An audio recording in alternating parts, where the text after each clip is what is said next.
one thing that you'll look back on after a while and say, what the hell happened with our time? Who finds time speeding up? It's not, but it feels like it. And that's because we're typically living in 3 status quo mentalities. The first is, if somebody's challenging your viewpoint, they're wrong. And it sets up this idea that there is actually a right and there is actually a wrong, which we know is completely not true. The second is, you should do something that you don't enjoy now in order to do something that you do enjoy later. And that's based on this really old, outdated Western paradigm of us going to school, studying stuff that we don't love. We're told that it'll get you the best jobs. And then we go to university potentially and study something we maybe don't love.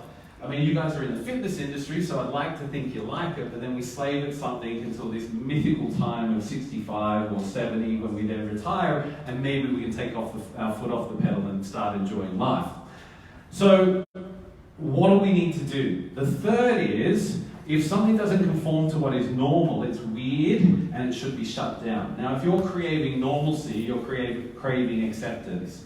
So if you're happy being the status quo, if you're happy being average, then yeah, sure, stay with it. But you'll find yourself somewhere on this ladder. These are the stages of inertia. So this is probably your first Kodak moment. I keep saying that, but nobody really knows Kodak these days, do they? You're old enough, good.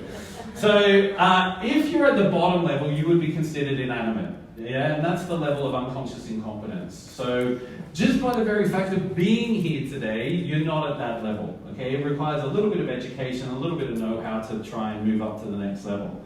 I find indifferent to be probably more dangerous because these people know that they need to change, but they probably don't care enough to want to actually change. They're just indifferent, can't be bothered. So either way, it's considered to be below the line. We've got to find a way to get people above the line, to at least being inclined.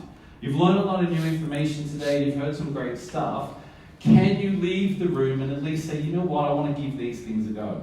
I want to try something new. It's not what I would normally do, but I want to try and hack my status quo. And eventually, we try to get invincible. And invincible is where you're cooking with gas, things are going well.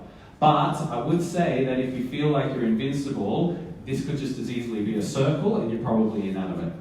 Alright, so I'll let you do the math. Dr. Marshall Gold